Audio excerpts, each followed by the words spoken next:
ቅዱስ እስጢፋኖስ ማለት ምን ማለት ነው? የቅዱስ እስጢፋኖስ ወዳጆች ይህን ቪዲዮ ሼር በማድረግ ለሁሉም አድርሱልኝ። እስጢፋኖስ ማለት ቃሉ የግሪክ ቋንቋ ሲሆን ትርጓሜውም አክሊል ማለት ነው። ቅዱስ እስጢፋኖስ እናቱ ሐና አባቱ ስምዖን ይባላሉ። ደጋጎችና እግዚአብሔርን የሚፈሩ ክርስቲያኖች ነበሩ። በእግዚአብሔር ፈቃድም 2 ልጆችን ወለዱ። አንዱም ቅዱስ እስጢፋኖስ ነው። የተወለደውም ጥር 1 ቀን ነው። ሕገ እግዚአብሔርን እየተማረና ለወላጆቹም እየታዘዘ በሥርዓት አደገ። ውድ የእግዚአብሔር ልጆች ጌታችን ከመረጣቸው ቅዱሳን ሐዋርያት ጋር ሆኖ ያገለግልም ነበር። ሕዝብንም እንዲያስተምሩ በወቅቱ ተመርጠው ከነበሩ 7 ዲያቆናት አንዱ ነበር። የተሾመበት ቀንም ጥቅምት 17 ነው።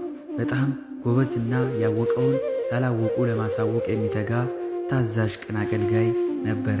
ይገርማቸዋል። በወቅቱ አይሁድ የተባሉ ጌታችን በመስቀል እንዲሰቀል ያደረጉ ክፉ ሰዎችን በማስተማሩ ቀንተው ለምን ታስተምራለህ?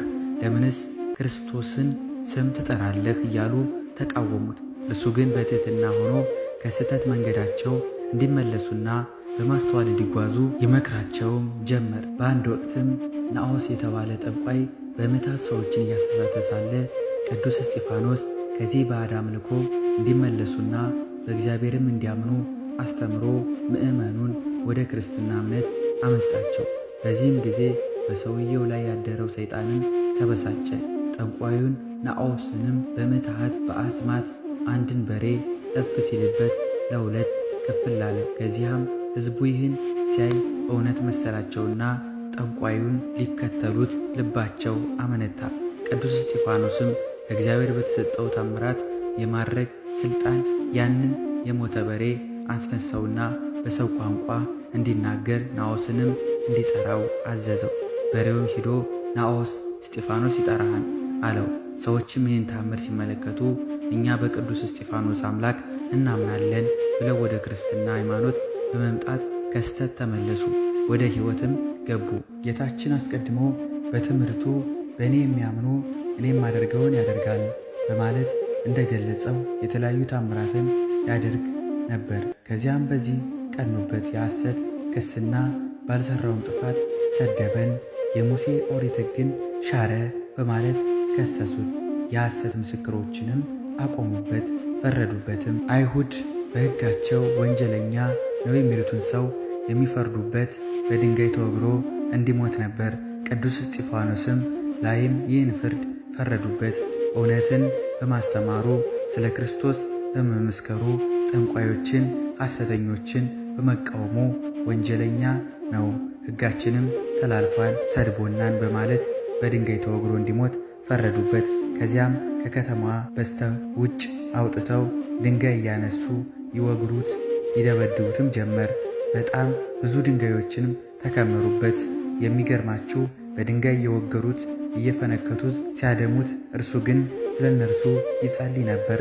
ልክ ጌታችን በመስቀል ላይ ሰቅለውት ግፍ ሲፈጽሙበት የሚያደርጉትን አያውቁምና ይቅር በላቸው እንዳለው እርሱም ወደ ሰማይ ዓይኖቹን አቅንቶ ጌታ ሆይ የኃጢአት አትቁጠርባቸው በማለት ይጸልይ ነበር። በጣምም ስለደበደቡት በሰማዕትነት አረፈ። ይህም የሆነው በተወለደበት ጥር 1 ቀን ነው። አምላከ ቅዱስ እስጢፋኖስ በረከቱን ያድለን፣ አሜን። ቸር ይግጠማችሁ። ስም ትርጓሜ የክብር አክሊል ነው። እስጢፋኖስ ፀሐይ ገድል የሚያበራው ስድብና ዛቻ በድንጋይ መወገር አንተን አይለይህም ከክርስቶስ ፍቅር።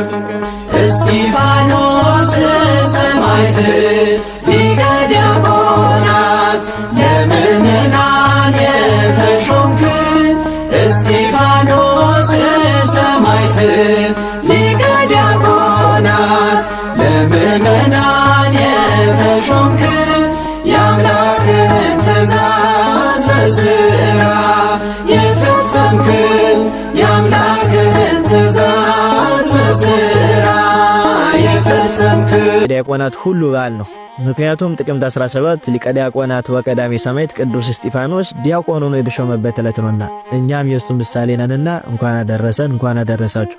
ሁላችሁም በኮሜንት ቅዱስ እስጢፋኖስ ሊቀ ዲያቆናት ወቀዳሜ ሰማዕት በረከት ይደርብን እያላችሁ ጻፉልኝ። በሕገ ወንጌል ወይም ክርስትና የመጀመሪያው ሊቀ ዲያቆናትና ቀዳሜ ሰማዕት ይህ ቅዱስ ነው። ቅዱሱ በመጀመሪያው መቶ ክፍለ ዘመን አስገራሚ ማንነት ከነበራቸው እስራኤላውያን አንዱ ነበረ። ይህ እንደምን ነው ቢሉ የቅዱስ እስጢፋኖስ ወላጆቹ ስምዖንና ማርያም ይባላሉ። ገና ከልጅነቱ ቁም ነገር ወዳድ የነበረው ቅዱሱ በሥርዓተ ኦሪት አድጎ ዕድሜው ሲደርስ ወደ ትምህርት ቤት ገባ።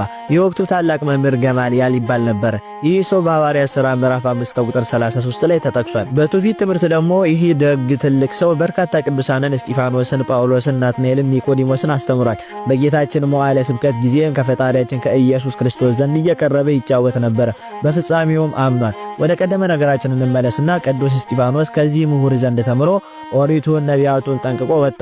ወቅቱ አስቸጋሪና ለኃጢአት ሕይወት የተመቸ ቢሆንም ቅዱሱ ግን የመሲህን መምጣት በጸሎትና በተስፋ ይጠባበቅ ነበር። በወቅቱ ደግሞ መጥምቁ ቅዱስ ዮሐንስ የንስሐ ጥምቀትን እያሰበከ መምጣቱን የተመለከተ ቅዱስ እስጢፋኖስ ነገሩን መረመረ።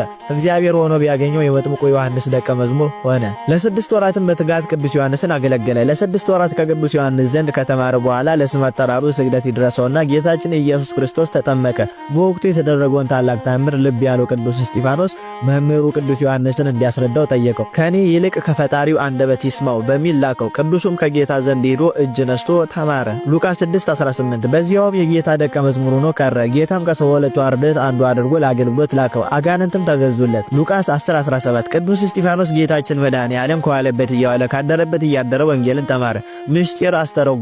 ጌታ በፈቃዱ ስለኛ ሞቶ ከተነሳ በኋላ ሲያርግ ደቀ መዛሙርቱን በአንብሮተ እድ ባርኳል። በዚያም ጊዜ ቅዱሱ እንደ ወንድሞቹ ሐዋርያት ቅስናን ወይም ጵጵስናን ተሹሟል። በበዓለ ሃምሳ መንፈስ ቅዱስ በወረደ ጊዜ ከ12ቱ አርድእት የእርሱን ያህል ልሳን የበዛለት ምስጢር የተገለጠለት የለም። በፍጹም ድፍረት ወንጌልን ይሰብክ ገባ። በመጀመሪያዊቱ ዘመን ቤተክርስቲያን ከማዕድ ሥርዓት ጋር በተያያዘ ፈተና ሲመጣ በመንፈስ ቅዱስ ምርጫ 7 ዲያቆናት ሲመረጡ አንዱ እርሱ ነበረ።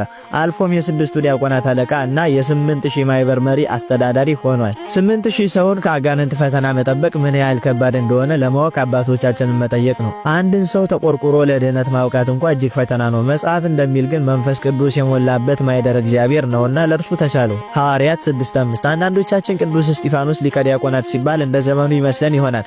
እርሱ በመጀመሪያ ሐዋርያና ካህን ነው። ዲቁናው ለእርሱ በእራት ላይ ዳረጎት ነው እንጂ እንዲሁ ዲያቆን ብቻ አይደለም። ቅዱስ እስጢፋኖስ ከጌታ እርገት በኋላ ለ1 ዓመት ያህል 8000 ማይበር እየመራ ወንጌልን እየሰበከ ቢጋደል ኦሪት ጠፋ ወንጌል ደግሞ እሰፋ አለች። በዚህን ጊዜ ክርስትናን ለማጥፋት መፍትሄው ቅዱስ እስጢፋኖስን መግደል ነው ብለው አይሁድ በማመናቸው ሊገድሉት አስበው አልቀሩም፣ ገደሉት። እርሱ ግን ፊቱ እንደ እግዚአብሔር መልአክ እያበራ ፈጣሪውን በብዙ ነገር መሰለው።